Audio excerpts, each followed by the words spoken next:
अस्सलामुअलैकुम। बोल न्यूज़ में खुशामदीद। मैं हूँ गौहर इशरत। हेडलाइंस आपने जानिए, बुलेटिन का आगाज़ करें। सबसे पहले आपको बताएं, chairman joint chief of staff committee general Sahir Shamshad Mirza ने कहा कि जनूबी एशिया में तनाज़ात किसी भी वक्त खतरनाक हो सकते हैं।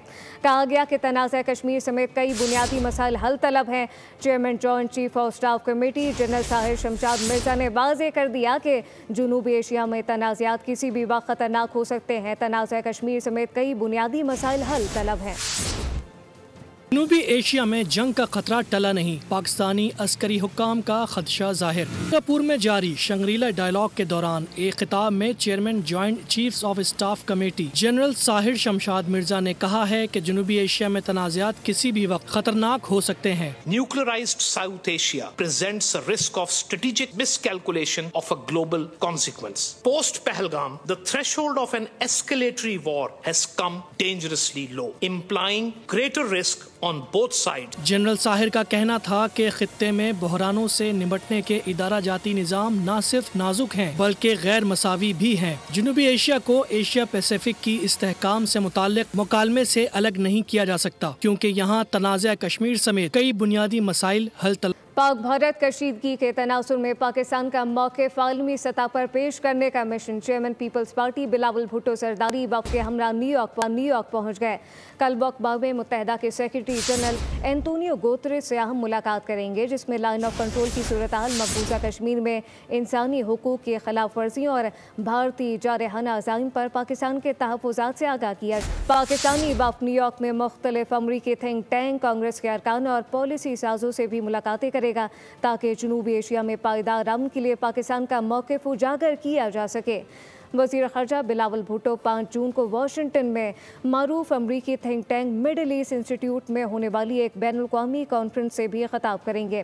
पाकिस्तानी वफ़द में वफाकी वज़ीर मुसद्दिक़ मलिक, सेनेटर शरी रहमान और साबिक़ वज़ीर ख़ारजा हिना रब्बानी खार, जलील अब्बास जिलानी, साबिक़ सेक्रेटरी ख़ारजा तहमीना जंजुआ और खुर्रम दस्तगीर जान शामिल हैं। पाकिस्तान क्रिकेट बोर्ड के चेयरमैन मोहसिन नकवी की जानिब से पाकिस्तान और बांग्लादेश की क्रिकेट टीमों के एजाज़ में आज गवर्नर हाउस में इस्तकबालिया दिया गया। सदर पाकिस्तान आसिफ अली जरदारी ने खिताब में कहा कि बांग्लादेश क्रिकेट टीम बतौर सफ़ीर पाकिस्तान का दौरा कर रही है। पाकिस्तान और बांग्लादेश को करीब लाने के लिए काम करने की ज़रूरत है।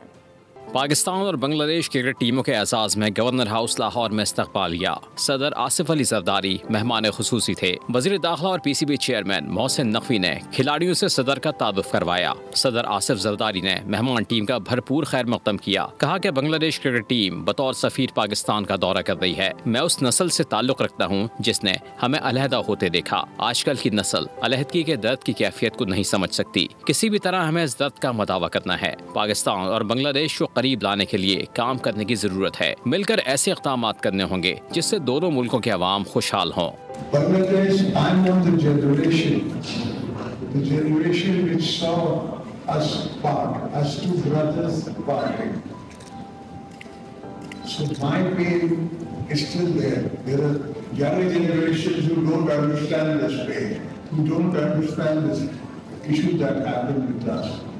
Somehow we managed to break each other's heart. इस्तकबाली के पुरवक़ात तकरीब में दोनों मुल्कों के मुतल्लिक़ा हुक्काम ने भी भरपूर शिरकत की। नायब वज़ीर आज़म इसाक डार ने बरतानवी वज़ीर ख़ारजा डेविड लेमे से टेलीफोन पर बातचीत की है। ख़ारजा ने सलामती कौंसिल समेत मुख्तलिफ फोरम पर दो तरफ़ा ताउन को फ़रोग़ देने पर तबादला ख्याल किया गया।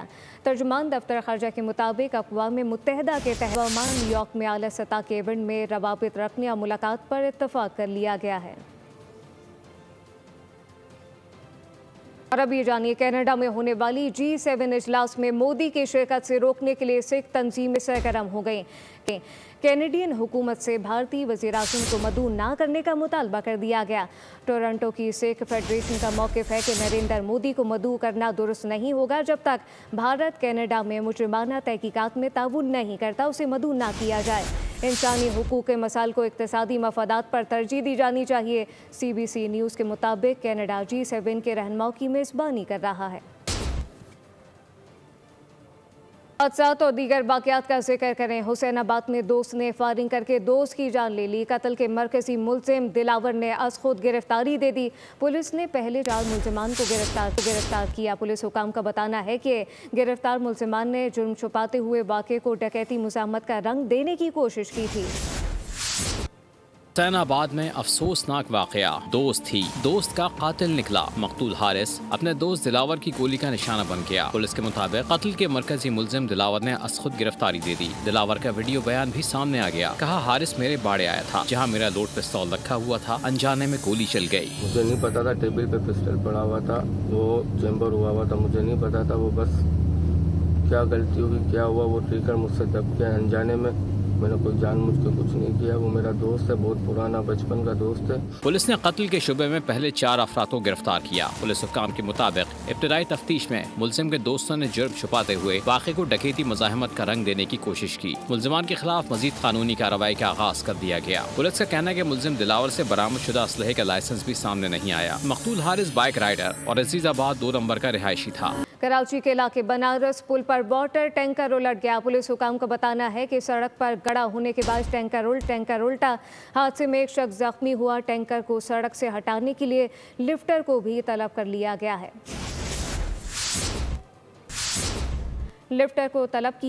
टैंकर को हटाने के लिए सड़क पर गड़ा होने के बाद टैंकर उल्टा। पुलिस हुकाम का ये मौक़िफ़ है। कराची में बनारस पुल पर वाटर टैंकर उलटने का ये वाक़या पेश आया है, जहां पे मौके पर अब लिफ्टर को भी तलब कर लिया गया। सड़क पर गड़ा होने के बाद टैंकर उल्टा। मौसम की सूरत हाल का जिक्र करें। आज भी मुल्क के बेशतर इलाकों में मौसम गर्म और खुश, जबकि मैदानी इलाकों में शदीद गर्म रहने का इम्कान जाहिर किया गया। ताहम गिलगित बल्तिस्तान, कश्मीर और मुल्हिका पहाड़ी इलाकों में मतला जुज़वी तौर पर अबल आलूद है। चंद मकामात पर तेज़ हवा गरज चमक के साथ बारिश की तवक्को जाहिर की गई। शहर कायद का मौसम आज भी गर्म रहेगा। पारा 39 सेंटीग्रेड तक जाने का इम्कान है। मुल्क के बेशतर इलाकों में आज भी सूरज गर्मी दिखा रहा है। मैदानी इलाके ज्यादा गर्मी के लपेट में हैं, जबकि बालाई इलाकों में कहीं कहीं बादल छाए हैं। गिलगित बल्तिस्तान, कश्मीर और मुल्हिका पहाड़ी इलाकों में चंद मकामात पर तेज हवाएं चल सकती हैं। बारिश का कभी इम्कान है। कराची वालों के लिए गर्मी की शिद्दत बरकरार है। मौसम आज भी गर्म और मरतूब रहेगा। दर्जा हरारत 39 डिग्री सेंटीग्रेड तक जाने का इम्कान है। शहर में गर्मी की ये शिद्दत 3-4 रोज बरकरार रहेगी। पिछला रोज भी मुल्क के बेशतर इलाकों में मौसम गर्म और खुश्क रहा। मैदानी इलाके शदीद गर्मी की लपेट में रहे। सबसे ज्यादा दर्जा हरारत 48 सेंटीग्रेड दादू और जैकबाबाद में रिकॉर्ड किया गया। ताहम बालाई खैबर पख्तूनख्वा, इस्लामाबाद, खित्ता पोटोहार, शुमाल मशरक़ी पंजाब, कश्मीर और गिलगित बल्तिस्तान में तेज हवाओं और गरज चमक के साथ बारिश हुई। अवाम के लिए बुरी खबर है। हुकूमत ने पेट्रोल की फी लीटर कीमत में 1 रुपए का इजाफा कर दिया है। हाई स्पीड डीजल की फी लीटर कीमत बरकरार है। पेट्रोल की नई कीमत 253 रुपए 63 पैसे मुकर्रर की गई। वजारत खजाना ने नोटिफिकेशन जारी कर दिया है। बजट जो है वो यानी कि जून में पेश किया जाना है। और इस वक्त अगर बात कर लें टैक्सेस के हवाले से, जो तनख्वाहदार तबका है पाकिस्तान के अंदर सबसे ज़्यादा टैक्स की अदायगी कर रहा है। ताहम इस वक्त जो मामला चल रहे हैं, IMF का एक प्रेशर भी है और हुकूमत की कोशिश किसी तरह जो है इसमें रिलीफ दिया जाए। सैलरी क्लास अलायंस से मेरे साथ मौजूद है आदिल लादा साहब, उनसे हम बात करेंगे। आदिल साहब, क्या कहना चाहेंगे, इस वक्त क्या मामला चल रहे हैं और किस हद तक आप समझते हैं कि टैक्स में कमी लाई जा सकती है या हुकूमत के इक़दाम हैं? सबसे पहले तो देखें, तनख्वाहदार तबके से जो कलेक्शन गवर्नमेंट की है वो 4-5 सालों में उन्होंने 70-72 अरब से लेके अब 550 अरब इस साल उम्मीद है कि ये गवर्नमेंट कलेक्ट कर लेगी। तो सर आप ख़ुद भी समझते हैं कि इन्फ्लेशन को देखते हुए कि इन्फ्लेशन कितनी है और कितनी महंगाई के बावजूद गवर्नमेंट इतना टैक्स बढ़ा रही है तनख्वाहदार तबके पे, जिसकी इन्फ्लेशन की वजह से पहले ही क़ुव्वत ख़रीद शदीद मुतासिर हुई है। सैलरीड क्लास तो देखें, आपके एक्सपोर्टर्स, रिटेलर्स सबसे मिला के ज़्यादा, रिटेलर्स और एक्सपोर्टर्स मिला के 92 बिलियन का रेवेन्यू दे रहे हैं और सिर्फ सैलरीड क्लास से इस साल गवर्नमेंट 550 अरब वसूल करेगी। ठीक है जी, ये आदिल लादा साहब मेरे साथ मौजूद थे जिनका डिमांड्स ये हैं कि हुकूमत को चाहिए कि हुकूमत टैक्स में जो है वो कमी करे और 2022 का जो लेवल था, जो टैक्स जो उस वक्त दिया जा रहा था, उसकी सतह पर जो है वो लाया जाए ताकि जो तनख्वाहदार तबका है इस वक्त उसको पाकिस्तान में कुछ रिलीफ फराहम हो सके। जी नाज़रीन, बड़ी ईद की बड़ी तैयारियां जारी हैं। वक्त कम है, मुकाबला सख्त। बकरीद ईद से पहले आखिरी इतवार मंडियों में खरीदारों की रौनकें बहाल हैं। साथ साथ पाकिस्तान के मुख्तलिफ शहरों में मंडियों की क्या सूरत हाल है, हमारे नुमाइंदगान मौजूद हैं। कराची से मोहम्मद काशान, इस्लामाबाद से मलिक सईद, सक्खर से शाहिद अली और हैदराबाद से इरफान अराई हमें ज्वाइन करेंगे। सबसे पहले कराची यानी कि शहर कायद का रुख करते हैं। काशान साथ मौजूद हैं। काशान, बताइएगा, ईद से पहले आखिरी इतवार है, वक्त कम है, यकीनी तौर पर मुकाबला सख्त है, मंडी की क्या सूरत हाल है? बिल्कुल, देखें इधर कुर्बा की आमद है और इधर कुर्बा में चंद दिन बाकी रह गए। शहरियों की जानिब से मवेशी की खरीदारी का सिलसिला जारी है। इस टाइम पे मैं आपको रिपोर्ट कर रहा हूँ कोरंगी क्रॉसिंग पे वाक़ मवेशी मंडी से, क्योंकि मुकाबला बहुत सख्त और टाइम बहुत कम रह गया है। इस टाइम पे खरीदार मेरे हमरा मौजूद है, इनसे हम बात करेंगे। अस्सलाम वालेकुम सर। वालेकुम सलाम। कितने जानवर अब तक आपने देख लिए और कितने जानवर पसंद आए, ये जरा बताइएगा। जानवर तो काफ़ी सारे देखे हैं और माशाल्लाह पसंद ये जानवर आए हैं और इस वक्त रेट भी माशाल्लाह मुनासिब ही है मंडी में। तो अभी देखिए इंशाल्लाह सौदा बनाने में लगे हुए हैं, तो देखते हैं क्या बनता है इंशाल्लाह। अच्छा, ये जानवर है काफी वजनी जानवर लग रहा है, इससे क्या रेट बताया व्यापारी ने आपको, क्या प्राइस बताया? देखिए बहुत ही मुनासिब पैसे हैं कि हम सुनते आ रहे थे कि इस बार मंडी बहुत तेज होगी, लेकिन उस हिसाब से इस बार 6,80,000 रुपये डिमांड करें, तो फाइनल 5.5 लाख रुपए में दे रहे हैं। तो उस हिसाब से मेरे ख्याल से मंडी इस बार बहुत अच्छी है पिछली बार के बनस्बत। यानी भी जानवर का सौदा इंशाल्लाह आज हो जाएगा, डन इसका डन हो जाएगा इंशाल्लाह। बहुत शुक्रिया। अब बिल्कुल शहरी मेरे हमरा मौजूद थे जो है जानवर की खरीदारी में यहाँ पर मसरूफ है। हमने भारी भरकम जानवर आपको दिखाया, उसका सौदा यहाँ पे चल रहा है, बार्गेनिंग हो रही है और इंशाल्लाह खूबसूरत जानवर मौजूद हैं शहर कायद से, यानी कि शहर इक़्तिदार का रुख कर लेते हैं। काशान, आप साथ ही रहिएगा। इस्लामाबाद से मलिक सईद साथ मौजूद हैं। मलिक सईद अबान, बताइएगा वहाँ क्या रौनकें हैं, क्या सूरत हाल है? जी बिल्कुल, ईद को चंद रोज़ रह गए हैं और आज ईद से कबल आखिरी एतवार छुट्टी का दिन है। और अगर हम मंडियों की बात करें तो वफाकी दारुल हुकूमत में मुख्तलिफ मंडियाँ जो है वो सज चुकी हैं, जहाँ पे जानवर भी आना शुरू हो गए हैं, बल्कि बिक भी रहे हैं। अभी हम जिस मंडी में मौजूद हैं यहाँ पे बताया गया तकरीबन 4,000 के करीब जानवर आए हैं और अभी तक 150 के करीब जानवर जो हैं वो फ़रोख्त हो चुके हैं। हमारे साथ व्यापारी मौजूद है। सर बताइएगा कि मंडी का क्या हिसाब किताब है? मंडी महंगाई की तरफ तो है, लेकिन वो गाहक आते हैं। मौजूद है इरफान, आप बताइएगा। इतवार का दिन है और इतवार के दिन ईद उल अज़हा की कुर्बानी के लिए जानवर की खरीदारी करने वाले शहरी अभी तक मंडियों में लापता हैं। ऊँट अगर इमरान आपको दिखाएं तो ऊँटों के ख़रीदार भी नहीं है, मगर ऊँट के जो रेट हैं वो जो गाय है उससे बहुत कम है। यहाँ जो मालिक हैं ऊँट के, उनसे हम जानते हैं क्या कीमतें रखी हैं इनकी आपने। भाई एक की 8 लाख के, दूसरे की 5.5, दो 6 लाख के। अच्छा, ख़रीदार है क्या? कितने बेचे हैं आपने? इधर तो 2 बेचे हैं, वो भी सही नहीं है। अच्छा, हाँ, कम रेट में बेचे। कम रेट में बेचे हैं आपने? इतने नहीं है। तो इस वक्त मंडी की सूरत हाल खरीदार है ही नहीं, कुछ भी नहीं है। जो व्यापारी हैं उनको इंतज़ार है कि मंडी की जानिब शहरी आएँ और यकीनन शाम और रात के औकात में ख़रीदारी जो है वो जानवर की हो रही है। और जो व्यापारी हैं वो सारा परेशान है, सहराई जहाज़ का रुख करवाए इरफान अराई ने हमें। इरफान, आप साथ रहें। सक्खर का रुख कर लेते हैं, शाहिद अली वहाँ मौजूद हैं। शाहिद, बताइएगा कैसी रौनकें हैं?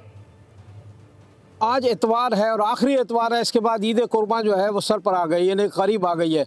हम इस वक्त सक्खर की मवेशी मंडी में जो सिटी बाईपास पर है वहाँ मौजूद हैं। यहाँ खूबसूरत कुर्बानी के जानवर लाए जा चुके हैं, लेकिन बलूचिस्तान का जो शहंशाह है वो इस वक्त यहाँ मौजूद है। अपनी पूरे वक़ार के साथ जो है वो ये शहंशाह मौजूद है, यहाँ खड़ा है। शहंशाह की कीमत कितनी रखी गई है? शहंशाह जो है इस पूरी मवेशी मंडी में सबसे नुमाया नज़र आ रहा है। इसके बराबर में बादशाह भी मौजूद है और शायद वज़ीर भी खड़े हुए हैं वहाँ पर।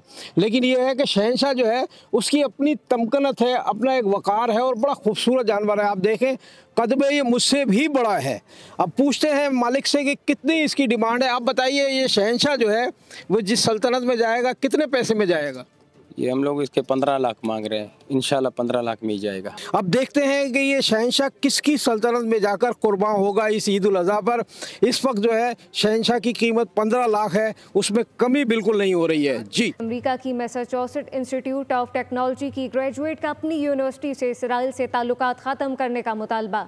भारतीय निशात तालबा मेगा वेमोरी की सोशल मीडिया पर वीडियो वायरल हुई, जिसमें उनका कहना है कि इसराइल फ़लस्तीन को दुनिया के नक्शे से मिटाने की कोशिश कर रहा है। यह अफसोसनाक है कि MIT इसका हिस्सा है। इसराइल काबिज अफवाद से MIT के तहकीकी रवाबित ख़त्म करे। इसी के साथ न्यूज़ बुलेटिन से फिलवक्त इतना ही। मज़ीद खबरों और अपडेट्स के लिए विजिट कीजिए हमारी वेबसाइट bolnews.com। आप देखते रहिए बोल न्यूज़। सब्सक्राइब करें और बेल दबाएं ताकि कोई खबर रह न जाए।